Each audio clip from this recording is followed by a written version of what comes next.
Pag nasa garden po ako, feeling ko po tahimik po ang aking mundo. Masaya po ako sa ginagawa ko, lalo na pag nagpo-propagate po ako ng halaman at ang mga pinopropagate ko pong halaman ay nabubuhay. Masaya din po ako pag may natututunan ang mga viewers na nanonood ng ginagawa ko.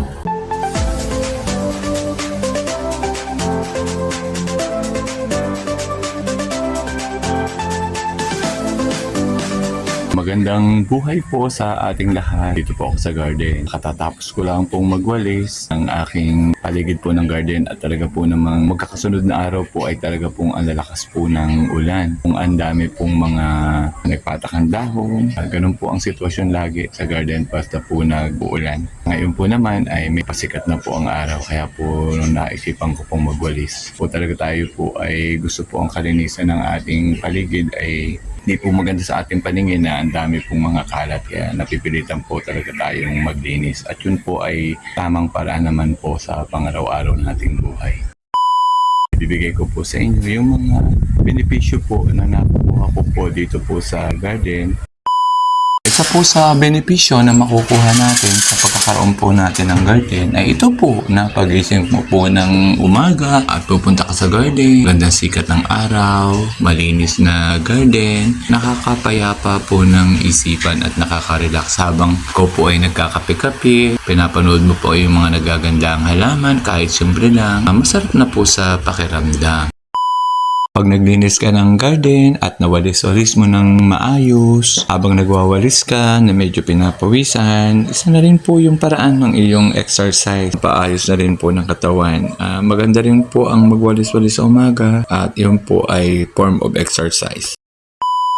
Ito po ang tanim kong lukban sa garden. Tulad po nito, marami na naman pong bunga ang aking lukban. Aking bagay po sa akin ang pamumunga po ng lukban. Lalo po pag malapit na po ang bear month, ito po ay unti nang nahihinog at isa din po ito sa mabenta pong prutas. Lalo na po pag magbabagong taon. Minsan po sa sobra na pong dami, nakapamigay na po, may naiibenta pa po at nagkakaroon pa po ng ekstrang pera po pag bagong taon.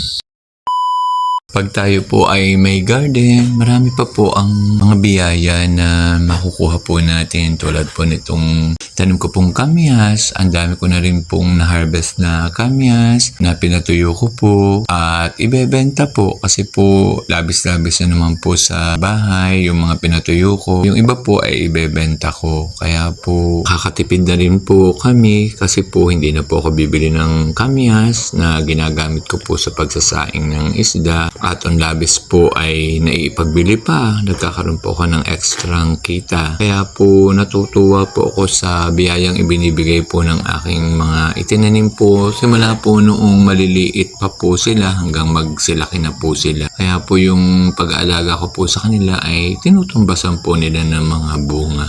Marami pa po akong tanim sa garden na talaga po namang soon ay mapapakinabangan ko po uli at magbibigay po sa akin ng masaganang biyaya.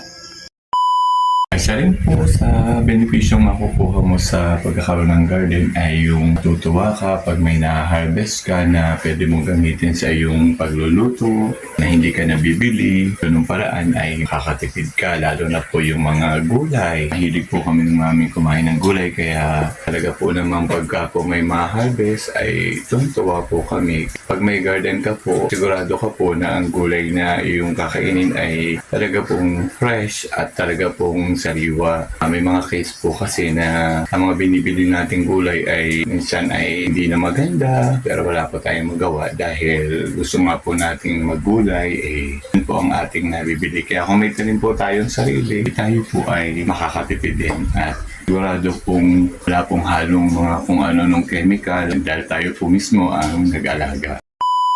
Isa pa pong benepisyo na makukuha po natin sa pagkakaroon po ng garden ay yung pong sa totoo lang po pagka po ikaw po ay para pong hindi okay ang pakiramdam, marami pong mga isipin ng mga bagay-bagay, medyo hindi ka po masyadong masaya. Kung napapunta ka po sa garden, nag-iiba po ang iyong mood pag nakikita po nagagandahan ng mga halaman. Kakaalis po ng stress, katulong po ang pagkakaroon po ng garden. Nare-relax ka, nawawala kahit pa paano yung mga isipin mo dahil napapapokus ka po dun sa iyong mga halaman. Kaya po, kung nasa garden ako at nag-iinom-inom po ako ng kape, iba-iba po ang pakiramdam.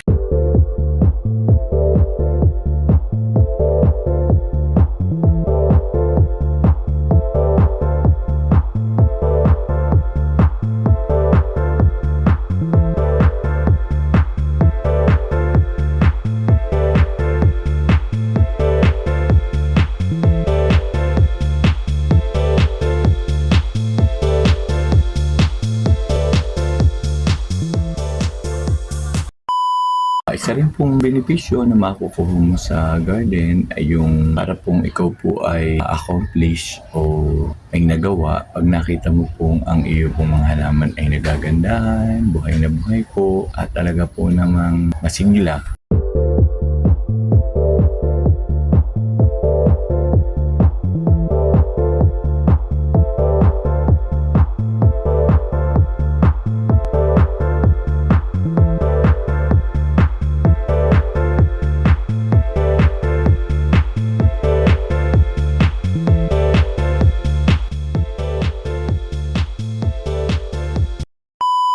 Gusto mo din namang maiba-iba naman, okay na naman ang garden. Time naman para naman masyal, kumain sa labas, makibanding sa kapatid, pasyal-pasyal naman.